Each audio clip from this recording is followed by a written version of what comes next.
aşıla yazmış desin şolay kuşkarlar. Tilkini bilsin ülkeleme, ömrünü bilsin ülkeleme, yanlarına işin ayrılsın.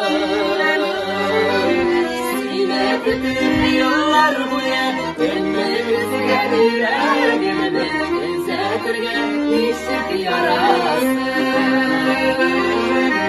Tilkini bilsin